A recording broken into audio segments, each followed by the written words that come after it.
you are listening to the Kinetic Man Podcast. I'm Stuart. And I'm David, and we want to walk with you on the journey to living a life defined by uncommon action that is full of purpose, adventure, and meaningful relationships. Our goal is to refine our why while helping you find yours, and together achieve our best and highest purpose. In the end, we'll drive each other to leave the potential life behind and become kinetic men. Hey, what's up, everybody? This is Stu. I want to tell you about a really cool opportunity coming up in September that we've been invited to join our friends at Cairn Leadership. You've heard the CEO, Knight Campbell, on our podcast before, and he invited us to come do a 2-day all-inclusive leadership summit where we explore the ideas of masculinity and leadership with them. We're going to dive into topics like emotional intelligence, decision-making, and communication through the lens of being a man. And we're going to spend all day on Saturday climbing Mount Ida, which is a 12,800-foot peak in Rocky Mountain National Park. And we're going to sit around a campfire, and we're going to hang out, and we're going to talk about all things leadership from the lens of being a man. It's going to be a really, really cool time. If you want to join us, you can go to cairnleadership.com. cairnleadership.com. That's CAIRN leadership.com. Go to their services page, click on Leadership Summits, and you'll find the one here in Colorado, September 6th through 8th. Cool news is also we got a discount code for you. If you go through us, you can go to the checkout page and click in TKM25 for a 25% discount. There's only 12 slots available, so hurry up. Come and join us. There'll be a link in the show notes. We'd love to see you there. Now go take action. Jeremy Pryor, welcome to the Connect Man Podcast. We are excited about this conversation. As David showed you ahead of time, we both have read Family Revision, have copies. I have underlined stars, circles throughout the book, and I'm excited about diving in. I was actually thinking about you this weekend. It's not weird, I promise. I coach my son's Little League baseball team. He's 6, and we were in the playoffs. I don't know how we got to the playoffs because we were 0-14 before starting the playoffs. But in this day and age, everyone gets a trophy, so we made it to the playoffs. We lost game 1. It's a double elimination, and we were in the second game. And our team has changed dramatically throughout the season. We've basically got run ruled almost every game.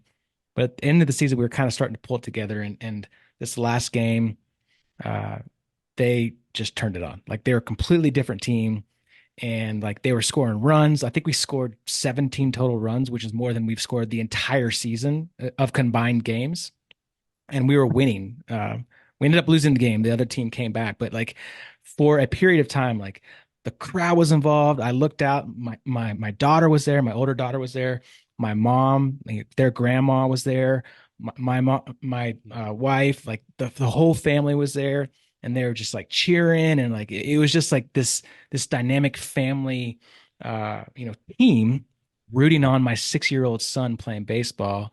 And in that moment, like I just thought about your book and just how this team dynamic, this family team dynamic of rooting on my 6-year-old son. Well, then they lost, and your family all dispersed and left you guys hanging. And they're like, this guy. Yeah. Yeah, exactly. But yeah, I mean, I was your book has had a major impact on my thought process and just the way I'm starting to look differently at how I show up as a husband, as a father, as a man. And so I'm excited about diving into your book and into your story, into your mission. That's awesome, Stu. Yeah, I love that. Yeah, it makes me wonder too, how much do we love sports because it reminds us of family, or the other way around. Like, it's like you get to have this microcosm experience in a sport of all this unity, all this clarity. And I really think that what we're loving about that, people don't connect these dots, but this is why God made the family, so that we could experience that. And so it's a great place to really build up that desire and to have those inklings, like what you guys had with that game. You're like, oh, this is like the good life that God's designed us for.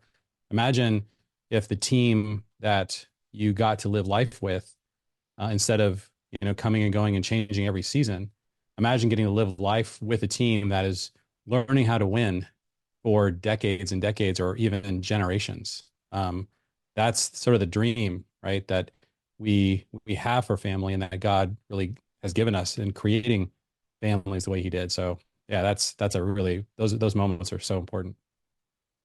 Well, yeah, and Jeremy, I want you to tell us about yourself, but something you just said also struck a chord. One of the things I love about sports, and we did not intend to make this a sports and family revision book, but what's fascinating to me, what I see a lot. So I'm a head coach for my. I have three children, and my middle guy, 11-year-old, I coach his tackle football team, and then flag football. And one of the things that I've seen on the other side of that is I've started to take my role as potentially the father figure for a lot of these kids very, very seriously. And to be able to talk about, and you in your book you break down the family roles, and the father one in particular hit me in a lot of different ways that we'll talk about, but one of them is also living that outside the house with the recognition. One of the stats you highlight, and I think is pretty well known now, is 60% of households, 60% of households, children grow up without a father, and the impact that makes to the family as God designed it. And in sports, there's an opportunity to pour into these kids, and oftentimes with something like football, I have probably 3 more years with them before they go to high school and play. But just that role and how it's broken down is so significant. And sports can give a very cheap, very short version of that.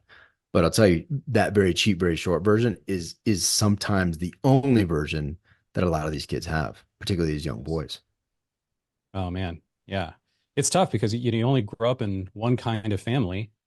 And then all of a sudden you're getting older and you're like, I want to try to figure out how to be a father. And for so many men in particular, the way that I try to help them understand the essence of fatherhood is to ask them, have you ever had a great coach in your life? And give me, words to describe what that was like. What is a great coach like?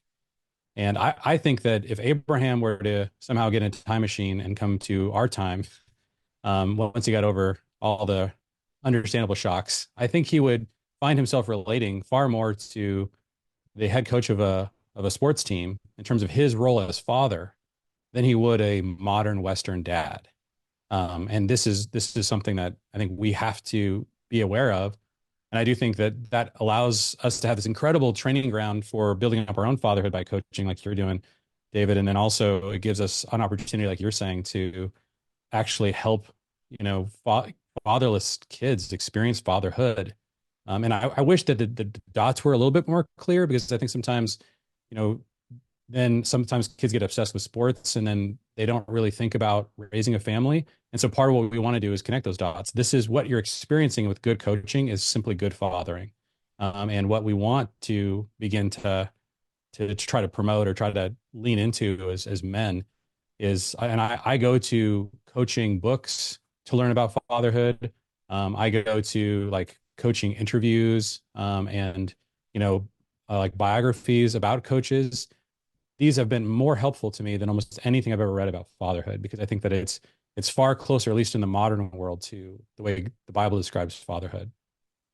Yeah, that's powerful. I actually don't play with footballs. I have dolls. And the kids have to carry them in an effective manner. 5 points of Nice. contact. Don't drop the baby. So I try to incorporate some of that fatherhood training. I'm There joking. you That'd go. be that'd be really weird. But Jeremy, tell us about you, please. Yeah, so I'm a dad. I'm a grandfather. I got 5 kids, one grandson, two more on the way. Two of my adult kids are already married. And so, in my journey, I grew up in the Seattle area, and my wife and I actually met in Jerusalem. And that's kind of where I encountered a totally different, just blew my mind, different vision for family. And so I never recovered from that. Came back. I was in ministry for about 8 years and then decided to jump into the entrepreneurial world. And I've been there for the last like 22 years, started a bunch of different businesses. A lot of them, experimenting with how do you maximally integrate family and business. So I've done that a lot. I've made a lot of mistakes. I've tried a lot of experiments that didn't work. I've tried a lot of experiments that worked really well and were incredibly helpful. So and now we've spent a lot of our time. We've got real estate. We've got a lot of ministry activity that we do as a family, and so yeah, it's a very full life. here in northern Kentucky. We live just south of Cincinnati, Ohio. That's awesome. Hey, you referenced Abraham a little bit earlier, and then you talked about your experience in Jerusalem where you met your wife. Can you give us a little bit more details on what you've seen? And your book references a lot. But what you've seen, what's the difference between a family over there um, versus a family you now see in Western society?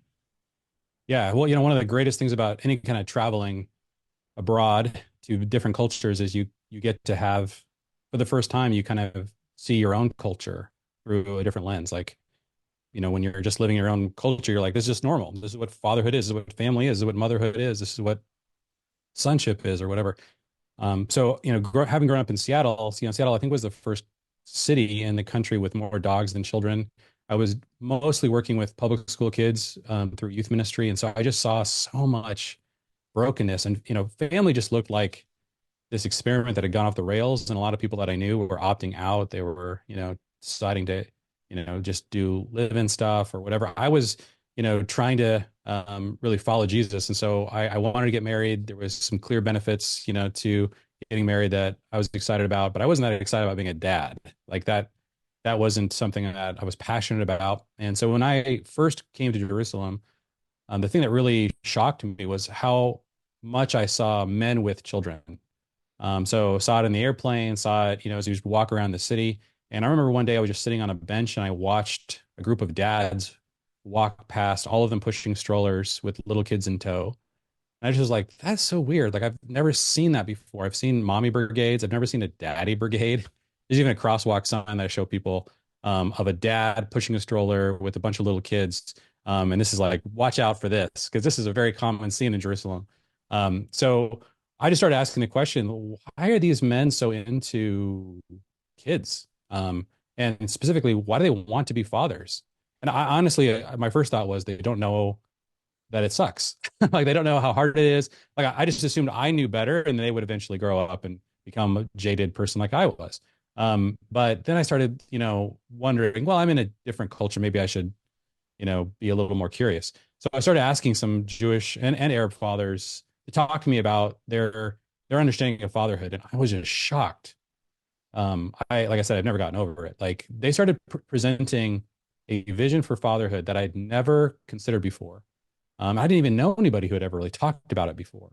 And it was that each of them saw themselves, when they think about fatherhood, they saw themselves as part of a multi-generational family line. And their whole vision for how to think about family was founded in the person of Abraham in the Bible.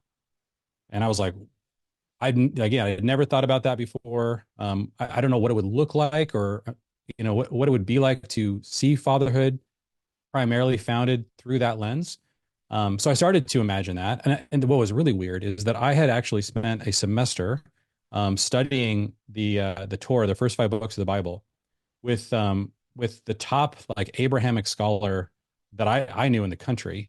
And we exclusively were trying to look at the Torah through the lens of Abraham. And we talked about Abraham constantly in this intensive course I took. It was a graduate level course. We never once mentioned him as a father. And so this was like, I was very much like, if God sets people up for, like, a massive shock, like, I was set up really well for this. And so I was just like, wait a minute, is this true? So I'm looking at a Jewish culture, and their families are thriving. Their divorce rate in the Orthodox community is a fraction of what it is in the West. Same thing within the Arab community. They both see Abraham as this model father. Jesus himself, when he referenced Abraham in the New Testament, he calls him Father Abraham. Part of it is the Hebrew. You hear the word father every time you say Abraham in Hebrew, and I was studying Hebrew. So Avram, his original name, means exalted father, or I think one way to think about that is like meta father. He's not the perfect father. He's the perfect description in a narrative form of how God interacts with the essence of fatherhood. And so all of those things, including Abraham's problems and struggles, I think are revealed to us through this character. And then his name changes to Abraham, which means father of many nations. And what was really weird about the way Abraham saw family was that he was way more interested in his descendants than anything else. Like, he was pleading with God to make his descendants successful. And God's way of handling that was to bless Abraham and tell him promised him that his descendants would be like the sand in the seashore, the stars in the sky. And so he was obsessed with this idea of building a multi-generational family. And they were always working together. He was constantly training. He had 318 trained men in his household. And so this idea of like his work was nested underneath fatherhood. His vision for the future was nested under fatherhood. He was interacting with God and making covenants with God on the basis of his leading of this family. In fact, when scholars look at Abraham's life, he looks like a king, like in terms of his wealth, his power, the army that he wielded. There's one story where he actually conquers 5 kings. But he didn't see himself that way. He saw himself as a father. Like this ruling he was doing was all underneath this one hat of fatherhood. So you can imagine a whole culture of men who are taking from Abraham their model for what it meant to build a family and to think of themselves as a father. And so I've constantly been trying to understand that. I've read and kind of discussed and done lots of studies on Abraham with other fathers to try to just like get this DNA deep inside of me. And it is really life changing. Well, and he was a young father. He had a bunch of kids to start with as a reference point, right? Like a lot of Yeah. people don't know, the story of Right. Abraham. A lot of people don't. I think it's a fascinating detail that I had not previously considered, but it's not like he was born into that, No. right? Yeah. He didn't start young. Right. And it wasn't even a guarantee. I think that part is fascinating. I don't know if you mind talking a little bit about that, but I imagine that plays into this story as well. Yeah. Yeah, it's fascinating. He was older, probably in his 80s when he first left his father's house. Now, this was very normal back then. You live life in tribes, and so it wasn't kind of like today where it's like, hey, Abraham has failure to launch problems. It's like very different culture. And Isaac never left Abraham, and they worked as a team their whole life. But Abraham was called by God to leave at a pretty old age, like you're describing, David. So he was much older. He desperately wanted to have a child. His wife was barren, and so this is a big part of the story because the level of faith and trust he had to have in God to believe that there was nothing more meaningful in his life than to bear a son and to see his descendants after him and to see that he's getting older and older and older. His wife's getting older and older, and there's no kids. And just the grief that this created for Abraham and Sarah, and the ultimate incredible like joy. The reason why they called Isaac Isaac is because it means laughter. They couldn't. It was like an explosive joy when they finally had a son. And there's of course a whole side story that occurred with regards to this woman Hagar and the boy Ishmael that Abraham also had as a son. And we've been living in a kind of a story in the world ever since of two brothers. And this is a huge theme in Genesis. It's really unveiling the nature of sort of like how the world works at the deepest level.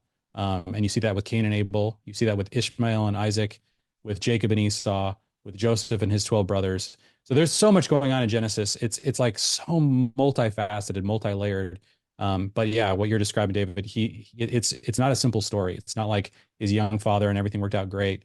Man, there's all kinds of tragedies and struggles, but through all of that, you're getting this picture of what fatherhood looks like from a like divinely inspired source. Well, yeah, and I think a lot of us, particularly in the West, are there's a large temptation to not recognize the blessing of children and I think it's a mindset shift when that I've had to go through. I'll tell you, your book and then the book I read right before yours is The World Needs a Father. I'll tell you, as a dad, if you want to get punched in the gut with a 1-2, you read The World Needs a Father and you read Family Revision, because what your book has really done is it challenged me the way I look at my children and to be more like this, like Abraham. I mean, it was like you said, it was full of emotion, the fact of not being able to have a child. And then once he had a child, then of course the story goes on into what God called him to do and like that whole process, right? But I'll tell you the part that I'm even currently struggling most with, that your book has been a huge blessing for me, your book in particular, is you are really challenging me to question my motivations and my level of selfishness in the way I interact with my family, a level that I didn't previously recognize or acknowledge, right? Like I felt like I'm a decent dad, very engaged. Like, I'm after we get off this podcast, I'm excited to not that I'm excited to get off the podcast with you, but I'm excited to get back home and just do my daily summer dad thing and just be with my kids. But I realized reading your book, I'm like, man, I am very, very selfish. And a lot of it is societal and it's so imbued that I didn't even Yeah. know it was there on how I regard my children and how I think of them, leaving the house and what I can do when they leave, all that kind of stuff. And it's fascinating to me. And I don't know, hopefully you don't mind touching on that, but these roles that you identify and the family dynamic. I don't know if you went through a similar struggle as you started developing this, but man, I am a selfish human being, and it's being really portrayed through my family. Well, yeah, 100%. There's really two ways to deal with selfishness. One way, of course, is to die to yourself and to try to just do your duty. I think another thing, though, and this is something I really believe, is that I think that it's better to really be eclipsed by a greater love, right? Um, so, in other words, yeah, I love myself. I love my preferences, but there's something that I want to love more. There's something that I want to see as more meaningful. And I find that that kind of transition is really what transforms my life. And so I had to go through a process of absolutely loving being a father and loving my children and loving this family and loving my future grandchildren and my future great grandchildren. And so that process, that transition for me, it was this heart shift where, you know, for me, it's very difficult to talk about being selfish in the same way I might have used to talk about it, because what our culture teaches us is that we're all individuals, and that's primarily your identity. It's important that you see yourself as an identity, as an individual, and that as you approach family life, then you want to be really careful not to lose yourself, because what's really important is your individual identity. And as long as you think this way, I don't know, it's almost like it's moral to be individually selfish, because you're breaking down the family into its various pieces. And it's almost considered selfish to give your children an identity that they haven't self created. Now, nobody self creates an identity. That's a sort of a modern myth. Identities are handed to you from others. And so oftentimes today, when families don't give our kids identities, they just pick them up, within their peer group, which is a disaster because oftentimes those identities that are placed on our kids are placed there by children who aren't exactly wise or don't exactly have their best interests at heart. And so I want to just challenge the idea that my primary identity is as an individual. I think that I need to keep connection with that reality, that I am an individual, and that part of what I think a father needs to do is he needs to be the first mover in the family to subjugate and voluntarily subjugate his individual identity under his family identity. And as soon as you do that, as soon as you say, I'm primarily a father, I'm not primarily Jeremy and whatever kinds of things I want to associate in that bucket of identities. I care more about fatherhood and this identity that I've been granted by my children because they came into my life. Like, that's so much more meaningful than my individual identity. Once you start to really feel that in your heart and believe that, then all of a sudden the definitions of selfishness change, because I do care now, and this is a transition for me. I just care so much more about this family. Like I was having a debate with somebody, online. We were talking about Pride Month and just, some of the things that are frustrating about what happens this time of year. And, like routinely happens. This person reminded me that you're a cisgendered white Christian male, all these individual identities. And I just told them, gently, look, I don't care about any of those identities. I could care less. I'm a father and grandfather of a family. That's who I am. Those are the identities I identify with. And the reason why I am concerned about this ideology is because of what it's doing to my children and to my grandchildren and to my great grandchildren someday. Like that is the identity through which I'm viewing this issue. People don't even know that exists. Like, you can do that. No, no, no. You're an individual. That's all that matters. And so we are primarily as atomized individuals walking around. And I think this is what's destroyed the family, like more than anything else. Once you start to buy into that ideology that we are primarily individuals and that fatherhood and motherhood and sonship and daughterhood are all really small, identities that you might feel a little bit or might give you a little bit of meaning or whatever, you've already lost. You've already pit yourself in some kind of weird negotiation as an individual against the other members of your family for the resources of the family to do your own individual thing. I don't know how that doesn't blow the family apart at some point, right? Somebody is either going to become the sort of doormat of that family, or the family is going to get blown apart. Those are the two options of the Western family. And so what we need to do, and I think fathers need to lead the way in this, is we need to say, look, I'm a father first, and I'm going to sacrifice first and sacrifice most for this family. I'm going to show you guys that when I go to work, I'm not here to provide to create some individual identity, to create some, to sort of fill some missing part of my soul. I go to work to provide for my family. And you guys are sending me out, and my goal here is to fuel this family. And I'm going to make sacrifices and make strategic decisions that are in the best interests of the family, not my best interests. And as you see me sacrificing in this way and identifying in this way, I'm going to call you to become a son, a daughter, a mother, a wife, like all these identities. I'm going to call over you, and we're going to inhabit those identities at a deep level. And this is what ancient families looked like. This is what they all did. And by the way, they had to do this to survive. Like, if they all did what we do in the West and started to identify as individuals and they started to pull from the family resources, it would have destroyed those families because they were really facing survival issues. Now, because we don't face survival issues, you could become atomized and just think about your individual identity, and your family won't starve. So this has to be a voluntary choice now, which is really hard for people to understand. And this is why we have to explicitly talk about what is more important. Like, is your individual identity more important, or do you want to nest all those things underneath your identity as a father? So why the difference? Why is it so different over in the Arab nations in Israel than here in Western society? And what happened? Like what caused such a major shift to where we are now in Western society? Yeah, I think it was what sociologists call the assumption of stability. So once you assume stability, once you think to yourself, and this happens to immigrant families all the time that come to the West, right? So you'll have, somebody coming from Asia or Africa or South America in a much more survival context. They'll be extremely family oriented. And then they'll come to the West and they'll suddenly realize that we won't starve if everyone sort of does their own thing. And then, of course, everything in our culture is designed around the individual. Every show is designed around specific demographics, every shopping experience, school itself, most ministries and churches, and almost every sport. I mean, try to find a family sport where you get to compete as a full family team. We could talk about that. There are some, but people don't even know they exist. So everyone gets atomized in our culture. And if you do that, there's not a huge cost to it initially. You don't see the cost. And so that's when it's really kind of tragic. You hear these stories from immigrants all the time where these parents are killing themselves, almost sometimes literally, to give their kids a better life. And then as soon as their children grow up, they leave their family in the dust and saying, well, that's unhealthy, mom, dad, for you to want more from me or to want to have this kind of deeper interdependent relationship with me.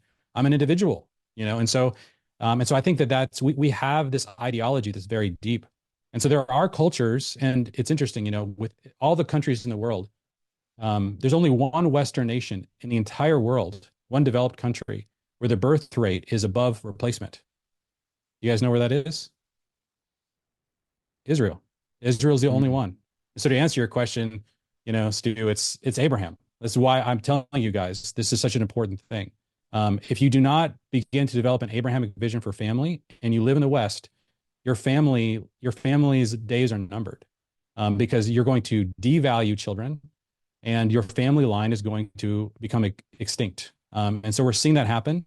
Right now in Korea, for example, it takes, I think, 100 Koreans to produce 3 great-grandchildren. Their birth rate is at 0.8 and falling. And so, sorry, 0.8. So it takes 2.1 to get to replacement rate. So you can see that that's actually an exponential curve. It's not just like a slow, decline. At that level, it's going to fall off a cliff in 2 generations. And so this is not just for Korea. They're sort of ground zero of this problem, but it's happening in virtually every European country. It's happening in Japan is almost as bad as Korea. And then the United States, it's plummeting as well, below replacement rate. The only reason why we're not seeing a population decline here is because of immigration. So this is going to be the problem that our children and grandchildren are going to face. And demographers are absolutely shocked at how fast this is happening. They have no idea what to do about it. They're looking at Israel and trying to understand what is it that happens in the Middle East? Why is there a durable multi-generational family passion in this culture? And I'm telling you, it's Abraham. Abraham has a vision for family. And what's really weird is that there's three Abrahamic faiths, so called, right? Islam, Christianity, and Judaism. And if you look at the way that Jewish and Arab um, men think about fatherhood, if they are observant, they are very keyed in on Abraham as a model for how to think about fatherhood. But within Christianity, a supposed Abrahamic religion, we don't do that. We have adopted the sterilizing, modern Western, hyper individualized vision of family that our culture has, even though we have divine revelation to tell us and show us how to think about fatherhood. We have somehow, for some reason, we have completely neglected the scriptures when it comes to what it says about this role. And it's even more obvious than Abraham. I mean, when God created the first family, he literally gave it a purpose statement. He creates the first man and woman in Genesis 1:28. He tells them, blesses them, and tells them, be fruitful, multiply, fill, subdue, and rule the earth. This is a very interesting description of the purpose of family, that we're to be fruitful, to multiply, to fill, subdue, and rule. This idea is so clear that what he's talking about is a team. There's to work together. He's telling this to a family. It's multi-generational because it can't be accomplished in one generation. And he's telling them to multiply. It's clearly multi-generational. And so the nature of family, even when God designed it, he gave it a purpose statement that is a multi-generational team on mission. So this is the really quick way we like to describe what the family is. The modern Western family, the best analogy to understand it is that, we think of it as a nest. So nest is one way to think about the family. And man, the idea of the family as a nest could not be less attractive to men. I totally understand why men are like, I want to give my family for this nest that's primarily a maternal sort of idea where you nurture the chickies until it blows apart and resets every generation. Like that's not that exciting. And it's not really what men were designed to do. Men were designed to lead and build teams, things that really last. Like there's a visionary aspect of fatherhood that's critical. And you see that with Abraham. And so if you want to fulfill this very clear set of commands given to the family to multiply, to fill, subdue, and rule, to lead your family in that way, then you have to totally rethink what family is. You can't continue to think about family the way Western people think about family. What's fascinating to me is it's almost as simple as a mindset shift, right? And what I mean by that is, if your primary identifier is as a father, right, as a daddy, and that's what you embrace, inevitably you are going to want it ties directly to that population issue, right? It ties directly to, wow, dude, if my number one identity and passion in life is a dad, then I'm gonna want to continue to have more and more kids.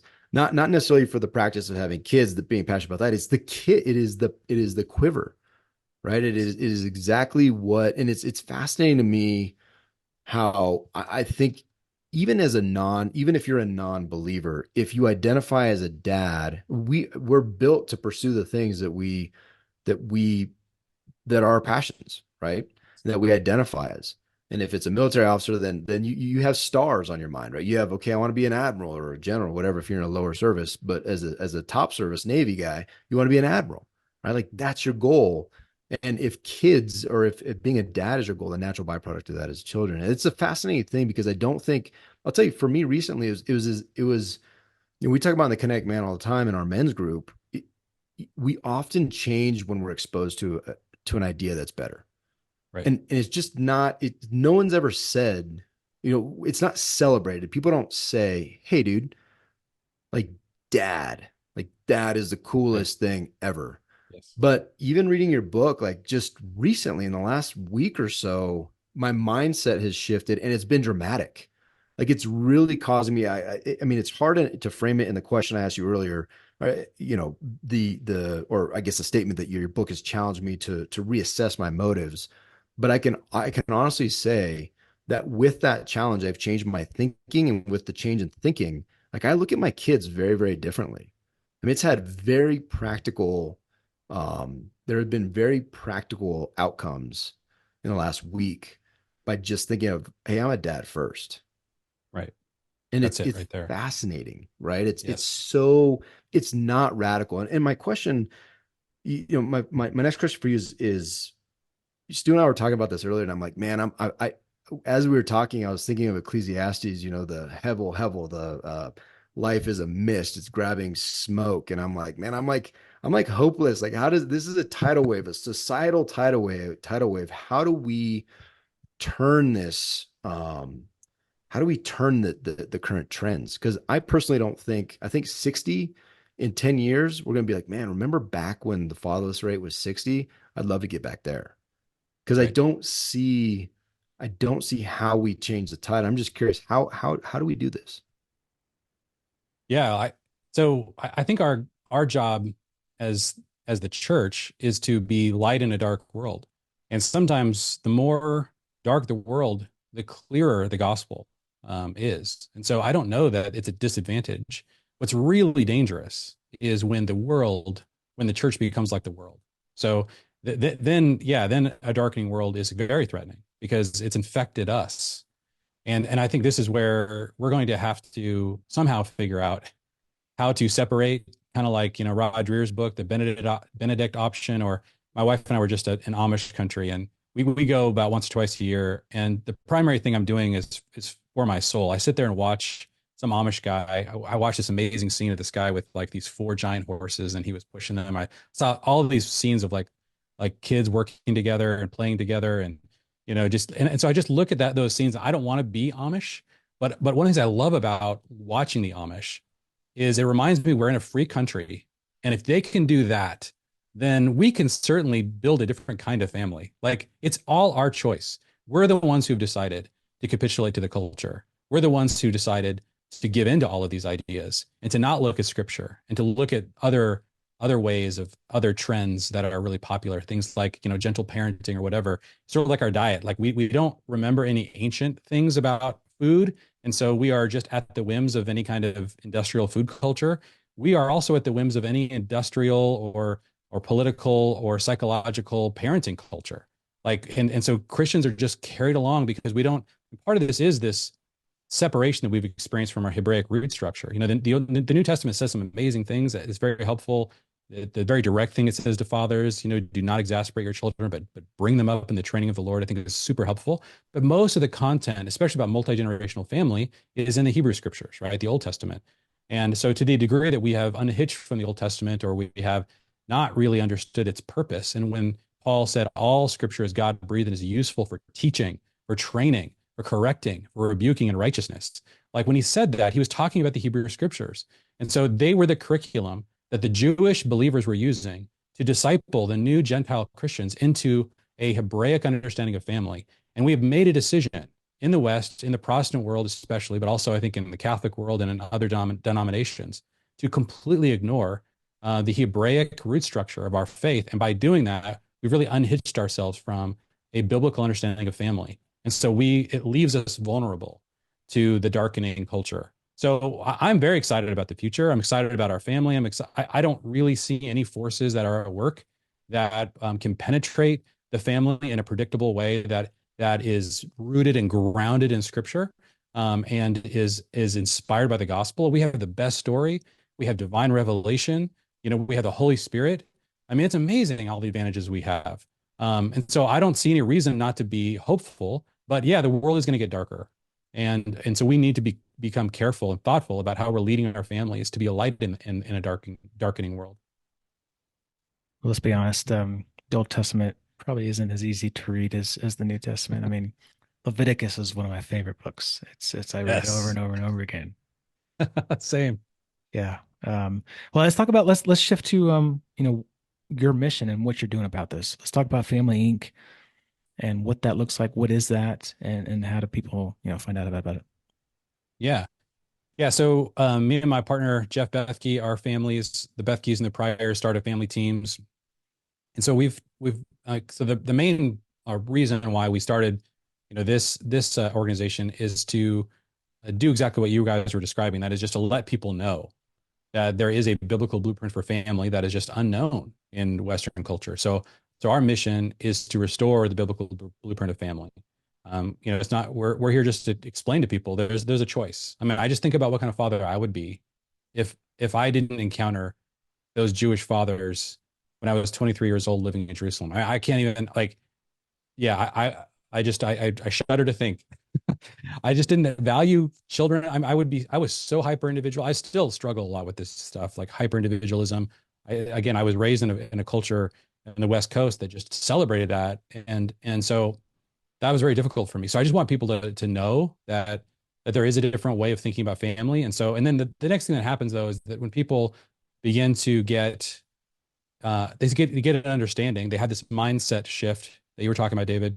Once that happens to people, then they open up their toolbox for how to lead their family as a team, as a multi-generational team on mission, and it's empty because all of our tools culturally assume that we're building the nest version of family towards individualism and then launching kids out, and then hitting the reset button every generation. So it's very difficult to figure this out. So what we've done is we've collected tools that we've learned from cultures the Israelis, or like a lot of ancient families and places in the world that have done family in a very durable and healthy way multi-generationally. Tools like the meal, like having a weekly multi-generational meal, tools like actually writing a family mission statement and values so that you can actually craft a unique culture, how to like lead your family in terms of time. There's lots and lots of tools that we developed.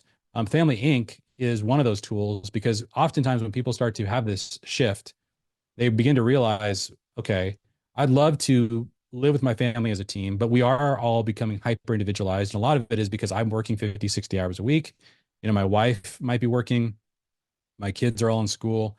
We just don't see each other very often. I mean, I spend more time with my coworkers than I do with my family. My kids spend more time with their peers at school than they spend with me.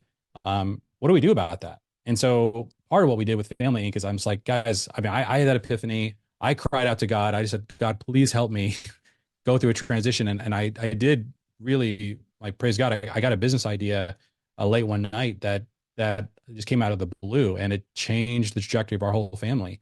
And so I've seen many, many families go through a transition where they begin to think about building assets that they can steward and build as a family team.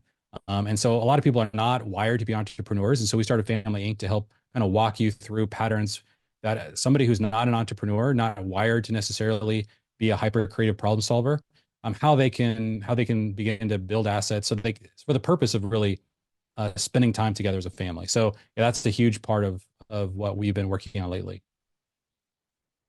Yeah, that sounds pretty awesome. I think the idea of not only training people in a way that meets the provision aspect of what a lot of us are geared towards and focus on, but the time piece.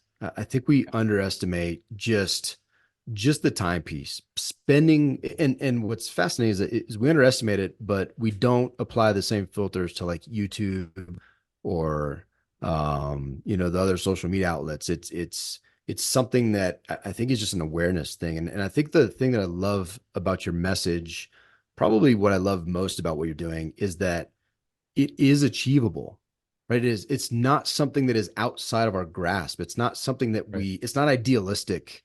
It's idealistic because it's in contrast to what the reality of our current society puts out. But in all reality, it's not that difficult to achieve. Right. We can all do it, right? Anybody can go This one. go to your program. Well, yeah, I mean, it's crazy. We actually live in a better time now to do this than we have in probably over 100 years. I mean, you think about things, something like homeschooling, which was basically illegal for a long time. Now all of a sudden there's all kinds of support structures for that.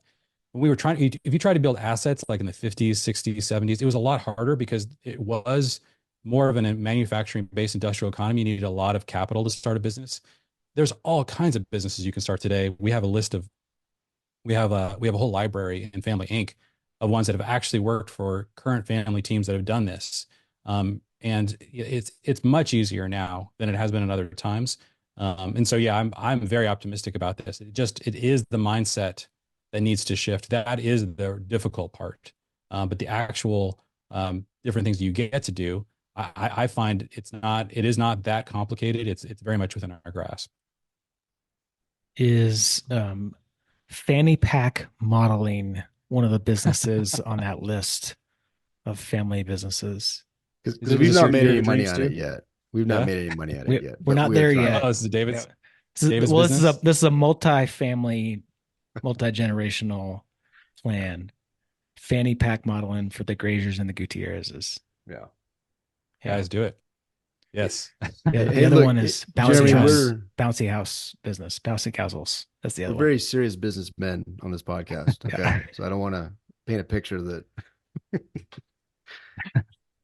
I love it. I Uh, love it. And so, how does if tell us how someone gets plugged into Family Inc. and what they can expect the commitment to be? Yeah. So we every about 2 or 3 times a year we open the cart. We try to limit it to just the 100 families a year that go through the program. So there'll be you just jump on, go to familyteams.com, click Family Inc., join the wait list. You'll be the first one to be notified, when it opens up. If you want to jump in, you can jump in. It's a 1 year program. We do 8 coaching calls a month.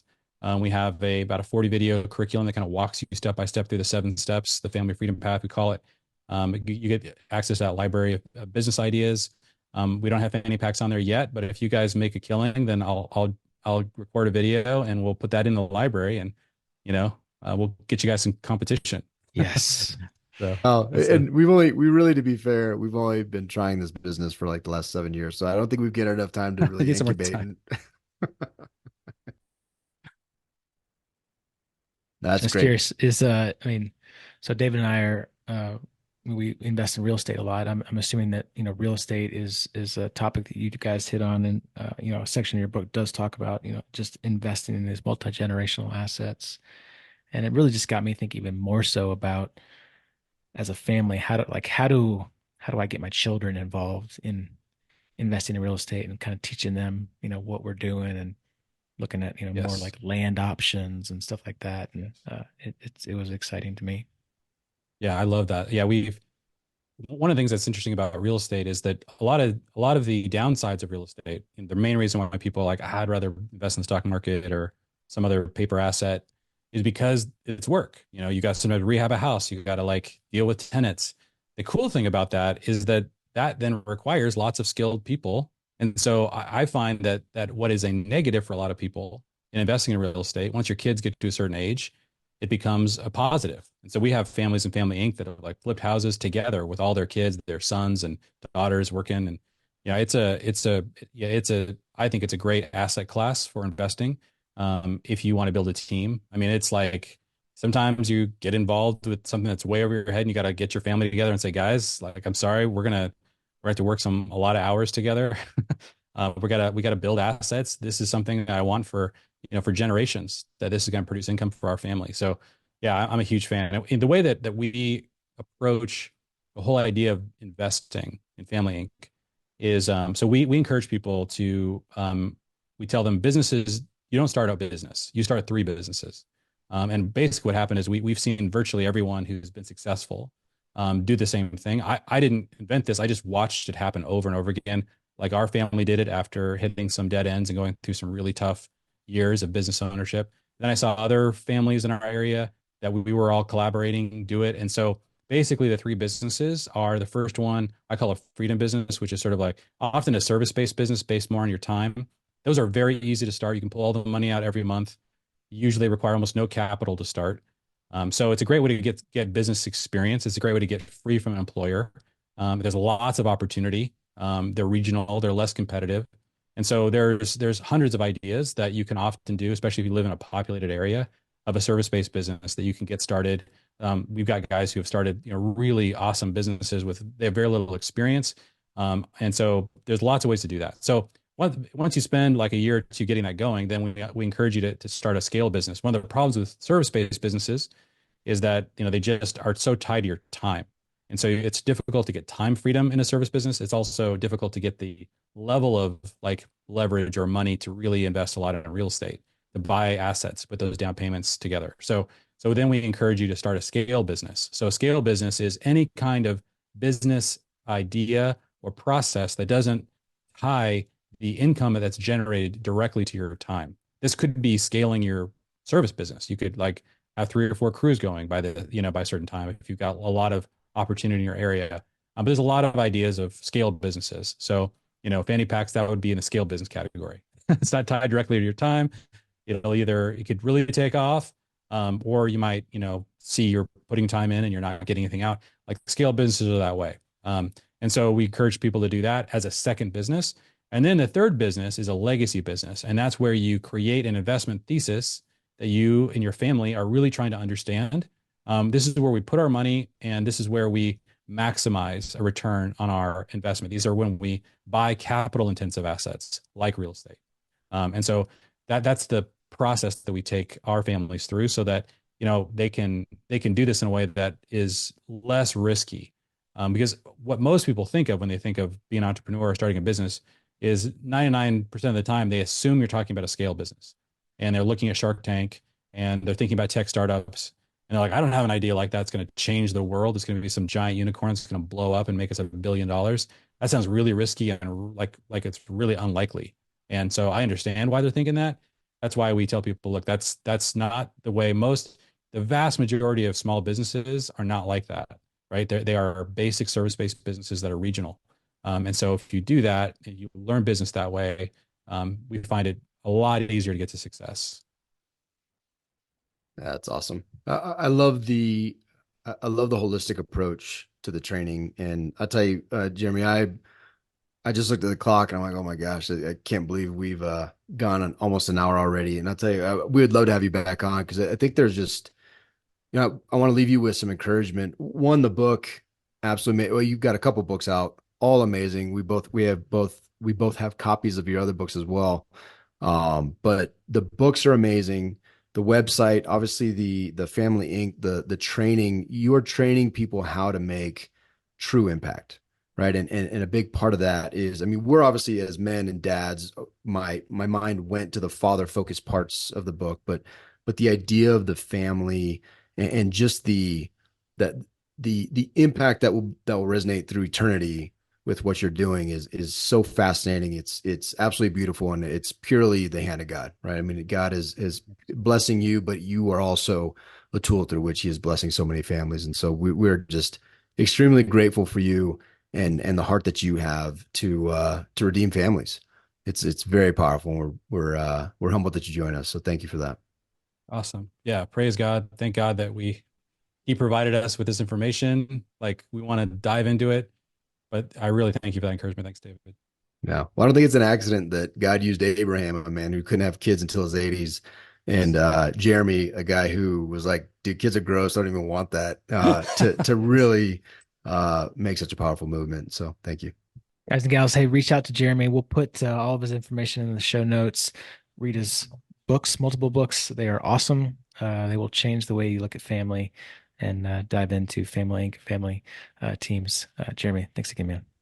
Hey, for those of you who've been listening to this podcast for a while, you know that Dave and myself transitioned out of a 20-year career in the military, in the Navy. And there were some really big struggles in that. And I'd say that for anybody that's in a transition of changing an identity can have a really, really hard time finding a new identity and going through the struggles of figuring out what's next. We talk a lot about purpose. We talk a lot about tribe and community. We talk a lot about mission. And those aspects of a transition are really hard to figure out. So you need a community. You need a tribe. You need to have someone in your life that's going to hold you accountable and help you grow into this new identity. That's what we do in the Kinetic Man. We have a lot of military veterans in our space that we talk through on a daily and monthly basis of how to figure out what's next, how to figure out how to continue to live with purpose, live with mission, and be incredible husbands, incredible fathers, incredible leaders in the community, and incredible businessmen. We have a ton of entrepreneurs. We have guys doing deals together, investing with each other, and growing with each other to be the best men that they can possibly be so they can show up every single day for their families and for their businesses. If that's something that sounds interesting, come join us. You can go to thekineticman.com/signup, thekineticman.com/signup, and come grow with us. See ya.